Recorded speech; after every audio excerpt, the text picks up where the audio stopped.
Engkaulah Allah kasih-Nya, memancarkan segenap cintanya, beri kami semangat untuk melayani.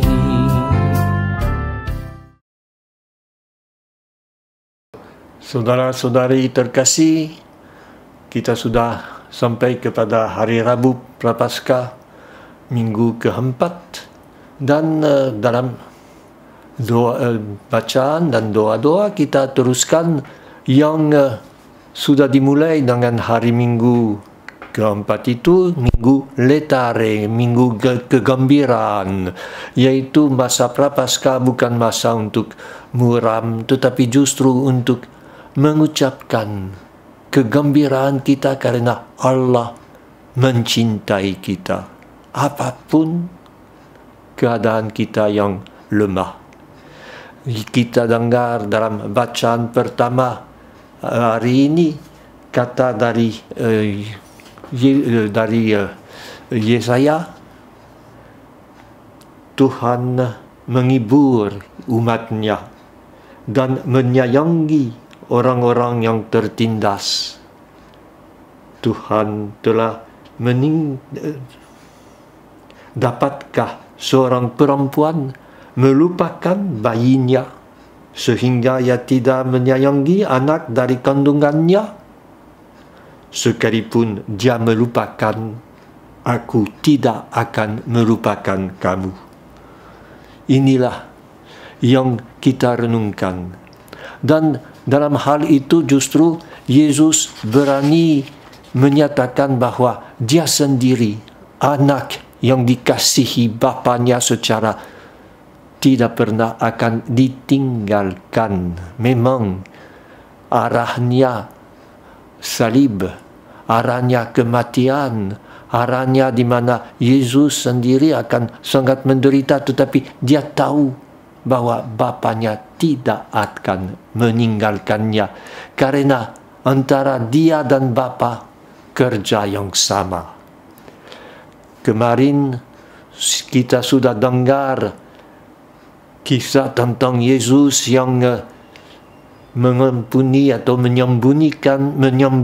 buat sembuh seorang yang lumpuh di sungai di tempat Bethesda, dan di situ Yesus sudah dituduh sebagai orang yang melanggar hari Sabat.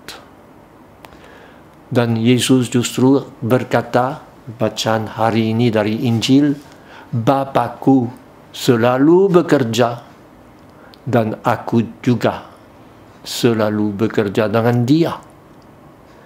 Memang dalam buku Kejadian diceritakan bahwa Bapa bekerja selama 6 hari untuk menciptakan langit dan bumi, dan pada hari ke-7 beristirahat, dan ini dasarnya untuk Sabat. Tetapi orang Yahudi pun pada zaman Yesus tahu bahwa harus bedakan antara karya penciptaan dan karya terus dari Allah untuk mendampingi umat-Nya, untuk datang bagi orang yang tertindas. Allah yang penuh kasih dan penuh penyayang seperti dinyanyikan dalam Mazmur. Itu yang dikatakan oleh Yesus. Saya tidak buat apapun dari diriku sendiri, dari kata Yesus. Saya hanya kerjakan yang Bapa tunjukkan kepada aku, dan Bapa kerja dengan aku. Inilah Trinitas atau Allah Tritunggal. Apapun yang dikatakan oleh Yesus adalah kerja dari Bapanya, dan Dia kerjakan itu berkat Roh Kudus. 3 dari Allah Tritunggal selalu kerjasama, masing-masing sesuai dengan keadaannya, tetapi selalu dalam persekutuan, persatuan.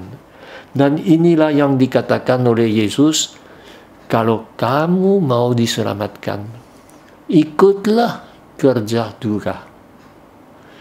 Dalam teks ini ada permainan antara kematian fisik yang nasib dari semua dan kematian yang sudah jadi untuk orang yang menolak anak Allah yang menjadi manusia, yang menolak kasih Allah dalam diri anaknya.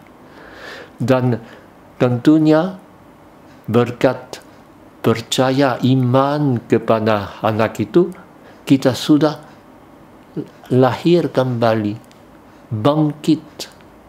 Memang kebangkitan pada akhir zaman akan lebih nyata, lebih jelas, tetapi jangan hanya memandang hari kiamat.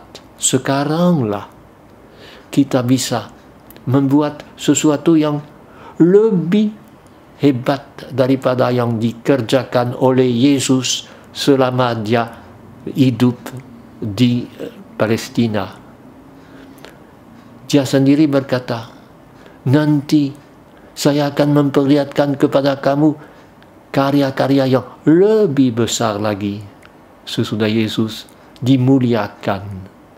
Sekarang nyatanya dia akan berkata kepada murid-muridnya, kamu akan buat hal yang sama seperti aku, dan pun akan buat yang lebih besar lagi.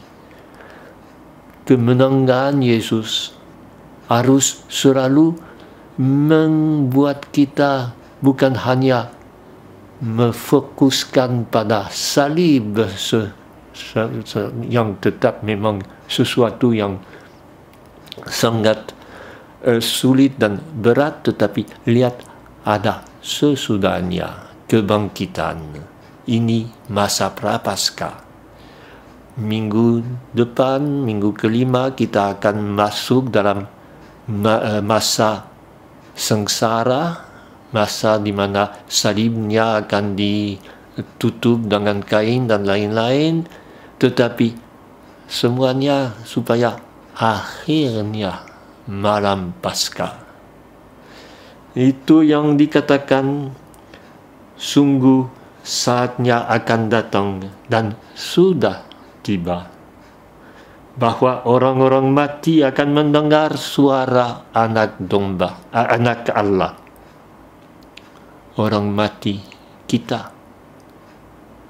yang masih dikuasai oleh dosa, tetapi justru kalau dengar suara dari anak Allah, maka kita akan hidup sama seperti Bapa mempunyai hidup dalam dirinya sendiri, demikian juga diberikannya anak mempunyai hidup dalam dirinya sendiri dan memberikan kepada kita, dan kita mau menyampaikannya kepada orang lain, mau membawa kabar sukacita, kabar yang membebaskan, bukan berat atau semua seperti yang terjadi dengan orang Farisi yang tidak lihat bahwa si lumpuh bisa jalan, tetapi dia pegang tempat tidurnya, maka melanggar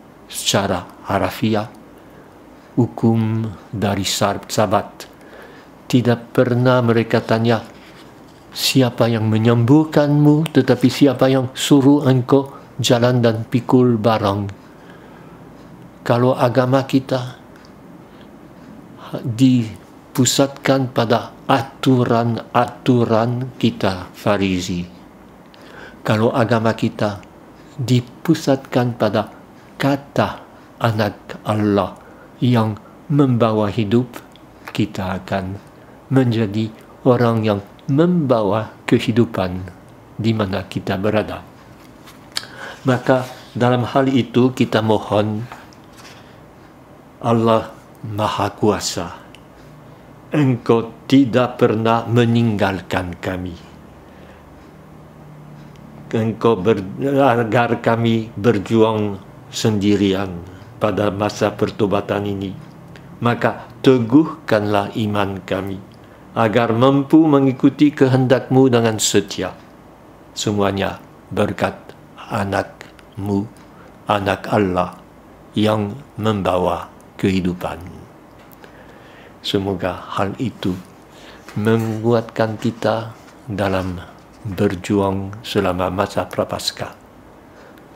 Karena tentunya harus bertobat, tetapi bukan bertobat untuk sedih, tetapi karena tahu bahwa pasti Tuhan mau menerima kita, mau mengampuni.